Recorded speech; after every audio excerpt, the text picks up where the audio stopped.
प्यारे नाज़रीन, अस्सलाम वालेकुम वरहमतुल्लाहि तआला वबरकातुहू। नाज़रीन, आज मैं सबसे पहले यही कहूँगा कि आप हज़रात इस वीडियो को पूरा देख लीजिए। एक बार पूरा इस वीडियो को देख लीजिए। बहुत ही बेहतरीन वीडियो है, बहुत ही अच्छी वीडियो है, बहुत ही अहम पैगाम इस वीडियो में दिया गया है। लिहाजा आपसे यह गुजारिश करूंगा कि आप हजरात इस वीडियो को पूरा देख लीजिए, एंड तक देख लीजिए। और एक गुजारिश ये आपसे कर रहा हूं कि आप हजरात हमारे चैनल पर नए मेहमान हैं तो हमारे चैनल को सब्सक्राइब कीजिएगा, बेल आइकन को दबा दीजिएगा। और अगर पेज पर देख रहे हैं तो पेज को फॉलो कीजिएगा, वीडियो को लाइक और शेयर जरूर कीजिएगा। जो हिंदुस्तानी इंसाफ परस्त है वो इस वीडियो को जरूर देखेगा। जी हाँ, इंसाफ परस्त क्यों कह रहा हूं? क्योंकि आप जानते हैं इस हिंदुस्तान में क्या हो रहा है, हिंदुस्तान की हालात क्या हैं। अजमेर शरीफ की दरगाह के ताल्लुक से कैसी कैसी बातें सामने निकल कर आ रही हैं। और हजरात, अजमेर शरीफ की दरगाह वो दरगाह है जो हर एक का मरकज़ अकीदत है, चाहे वो किसी भी धर्म से ताल्लुक रखने वाला हो। हर एक को आपने चादर चढ़ाते हुए देखा होगा, चाहे वो प्रधानमंत्री हो, चाहे वो मुख्यमंत्री हो, चाहे वो कोई भी हो, हर एक को चादर चढ़ाते हुए देखा होगा। लेकिन उसी दरगाह के ताल्लुक से कैसी कैसी बातें सामने निकल कर आ रही हैं, आपने सुना होगा, देखा होगा। लेकिन इस वीडियो में क्या बताया गया है, क्या कहा गया है, आप हजरात इस वीडियो को आखिर तक जरूर देखिएगा। आइए इस वीडियो को मिलकर देखते हैं। नमस्कार। भारत में अयोध्या संभल के बाद अब अजमेर शरीफ दरगाह के नीचे भी मंदिर खोजा जाएगा। एक बहुत फैक्ट की बात आपको बताती हूँ, इसको ध्यान से सुनिएगा। भारत में अगर मुस्लिम राजाओं ने मस्जिदें बनवाई तो मुस्लिम राजाओं ने मंदिर भी बनवाए, लेकिन नफरती लोग आपको ये कभी नहीं बताएंगे। भारत में बहुत सारे मुस्लिम राजाओं ने मंदिर बनवाए, शिवाजी को छोड़कर क्या किसी हिंदू राजा ने मस्जिदें तामीर करवाई? एक लाहौर के सूफी संत साईं मियां मीर ने 1588 में स्वर्ण मंदिर की नींव रखी थी। तो स्वर्ण मंदिर की नींव रखने वाला एक मुसलमान था। और बताती हूँ, लखनऊ के अलीगंज का बड़े हनुमान जी का मंदिर नवाब सिराजुद्दौला ने अपनी बेगम आलिया बेगम के लिए बनवाया था। आज भी हनुमान मंदिर की प्राचीर पर चांद तारे लगे हुए हैं। बड़े मंगल पर भंडारा लगवाना लखनऊ में मुसलमानों ने ही शुरू किया था। दोस्तों, अकबर ने ज्वाला जी में सोने का छत्र चढ़ाया। गुरदासपुर जिले के कलानौर में भगवान शंकर का मंदिर बनवाया। मध्य प्रदेश में कश्मीर में मंदिर बनवाए। यहाँ तक कि अपनी पत्नी के लिए अपने घर में मंदिर बनवा दिया। क्या किसी हिंदू राजा ने अपने घर में मस्जिद बनवाई?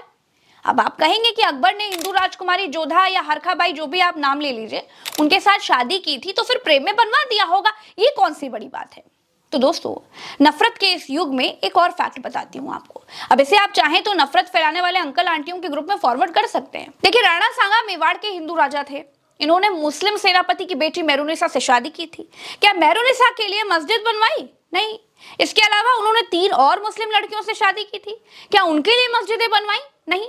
कुंवर जगत सिंह, उन्होंने 89 के अफगान नवाब कुतुल खां की बेटी मरियम से शादी की। क्या उन्होंने मरियम के लिए मस्जिद बनवाई? राजा छत्रसाल, उन्होंने हैदराबाद के निजाम की बेटी रूहानी बाई से शादी की थी। महाराणा कुंभा ने मुगल साम्राज्य के अधिकारी वजीर खान की बेटी से शादी की थी। राजा मान सिंह ने तो अकबर की भतीजी राजकुमारी बीवी मुबारक से शादी की थी। अकबर ने मंदिर बनवाया था तो मान सिंह मस्जिद ही बनवा देते। महाराणा अमर सिंह ने अकबर की बेटी शहजादी खानूम से शादी की। क्या खानूम के लिए मस्जिद बनी? दोस्तों, इसी तरह कई हिंदू राजा थे जिन्होंने मुस्लिम शहजादियों से, राजकुमारियों से शादी की थी। क्या किसी मुस्लिम राजकुमारी के लिए मस्जिद बनवाई गई? अकबर की तरह हिंदू राजाओं के भी कई कई रानियां हुआ करती थी। हिंदू मुसलमान दोनों रानियां हुआ करती थी। इसीलिए कहती हूँ, आज भारत में नफरत की खेती करने वाले आपको ये फैक्ट कभी नहीं बताएंगे। कहते हैं बाबर ने कई मंदिर तोड़े, उन पर मस्जिदें बना दी। बाबर तो चला गया।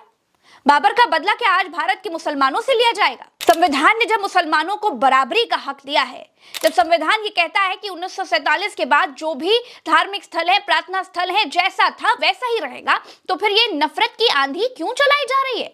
बीजेपी सरकार क्यों इसे रोकती नहीं? दोस्तों, अजमेर शरीफ की दरगाह के नीचे मंदिर है। ये एक केस है जो कि कोर्ट में सुनवाई लायक मान लिया गया। मैंने ख्वाजा मोइनुद्दीन चिश्ती के वंशज से जब पूछा कि आप बाबर के बारे में क्या जानते हैं, क्या सोचते हैं, तो वो क्या बोले, आपको सुनना चाहिए। हमारा मुगलों से कोई लेना देना नहीं, राज करने आए थे। आज उनका कोई नाम लेवा नहीं है। उनकी कब्रों पे 2 आदमी नहीं जाते। हम उनके मानने वाले हैं जिनकी कब्रों पे बादशाह भी आगे झुकते हैं। हम गरीब नवाज के मानने वाले हैं।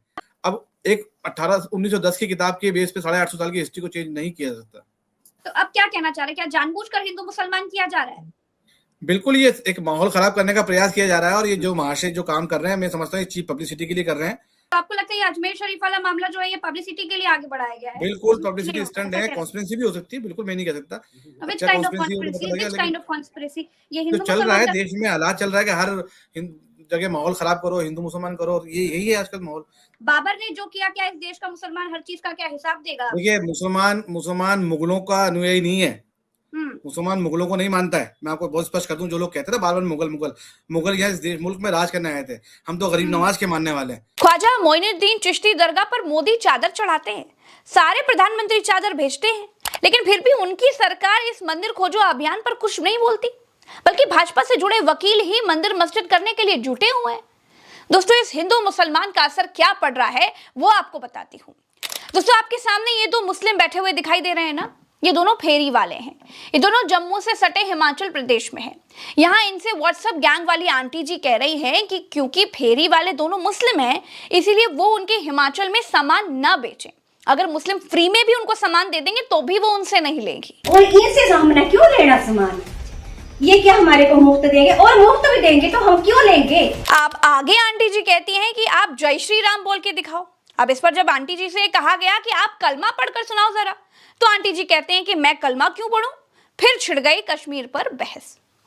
सुनिए जरा। हिंदुस्तान है ना बाबा, तो आप एक बार जय श्री राम बोलो ना। हम तो मुसलमान हैं। तो नहीं, एक मिनट, आपको बोलेंगे हम कलमा पढ़ो, आप पढ़ोगे? हम आपके इलाके में जाते हैं कुछ बेचने के लिए। नहीं, आप बोलते हमें जय श्री राम बोलो, हाँ। बोलते हैं ना, हम आपको बोलेंगे आप कलमा पढ़ो, आप पढ़ोगे? हम नहीं पढ़ेंगे। तो वही बात पढ़ेंगे? अपना तो हमारे इलाके में नहीं आ सकते। मैं पंचायत की अधिकारी हूँ, मैं भी पंचायत में हूँ, मेंबर है, तो मैं अपनी तरफ से आने नहीं दूंगी। ठीक बात है, नहीं आना, लेकिन ये आपको नहीं बोलना चाहिए कि आप जय श्री राम बोलो।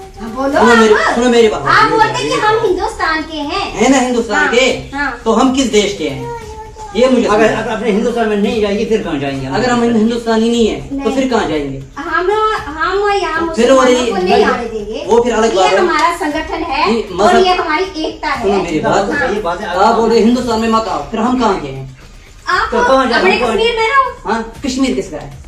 वो भी हिंदुस्तान का ही है ना। है, होगा बोल, मैं नहीं मानती। दोस्तों, व्हाट्सएप वाली आंटी अपनी ही बातों में फिर फंस गई। अब मैं कसूर व्हाट्सएप वाली आंटी का बिल्कुल नहीं कहूंगी।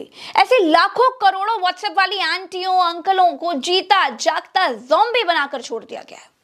अभी रुकिए, अभी कहानी खत्म नहीं हुई है। मुस्लिम जागरूक थे, हिमाचल में कांग्रेस की सरकार है, लगा कि मामला खराब हो सकता है, मामला थाने पहुंच गया। आंटी जी फिर माफी मांगते हुए दिखाई दी। मैंने उनको बोल दिया था, जाने अनजाने में मेरे से कुछ गलती हुई होगी तो मैं उसके लिए हमारे धर्म के बारे में ना कोई बात नहीं। ये पता चला मैं आप हमारे धर्म के बारे में बोल रहे हैं। हाँ, मैं इसके लिए ही आपसे माफी मांगती हूँ। दोस्तों, ऐसा नहीं है कि हमारे देश के लोग बुरे हैं ना, लोगों को नफरत की तरफ सरकारें ढकेल रही हैं, ये बहुत बुरा है। नफरत को शह देने वाली सरकारें समाज में जहर घोल रही हैं। अगर यहीं पर भाजपा की सरकार होती तो क्या होता? गलत करने के बावजूद आंटी जी को इस शर्मनाक हरकत के लिए हिंदू हृदय सम्राट बना दिया जाता। दोस्तों, शरिया कानून से चलने वाली मुस्लिम सरजमी अबू धाबी में मंदिर बना, मोदी ने उसका उद्घाटन किया। हमारी छाती चौड़ी हो जाती है ना उसको देखकर। हम बहरीन में मंदिर बनाने जा रहे हैं, अच्छी बात है, लेकिन सोचिए अगर अबू धाबी में हमारे देश जैसे नफरती ज़ॉम्बी पैदा हो जाते तो क्या होता? क्या बन पाता मंदिर? ना, समाज साथ रहने से चलता है। समाज को बीजेपी, सपा, बसपा, कांग्रेस नहीं चला रही है। समाज इन पार्टियों के पैदा होने के पहले से चल रहा है, हम आप चला रहे हैं। पॉलिटिकल पार्टियों की कठपुतली मत बनिए, इंसान रहिए। मैं जानती हूं कि मैं आग लगी इमारत को बुझाने वाली वो छोटी सी चिड़िया हूं जिसकी चोंच में सिर्फ एक बूंद पानी आता है। जिसे मालूम है कि एक बूंद पानी से आग नहीं बुझेगी। कोई बात नहीं, मेरे बुझाने से भले ना बुझे, लेकिन मुझे इत्मीनान तो है इस बात का कि जब इतिहास लिखा जाएगा तो मुझे आग लगाने वालों में नहीं बल्कि आग बुझाने वालों में गिना जाएगा। चलते हैं, नमस्कार। नाज़रीन, ये सारी बातें जो अजमेर शरीफ की दरगाह के ताल्लुक से निकल कर आ रही हैं, वो क्यों आ रही हैं? वो इस वजह से आ रही हैं कि एक किताब है जो कि 103 साल पुरानी किताब है, उस किताब में लिखा गया है। उस बिना पर ये सारी बातें निकल कर सामने आ रही हैं। तो सवाल यहाँ पर यह पैदा होता है कि 800 साल का इतिहास 100 साल के जरिए से बदला जा सकता है।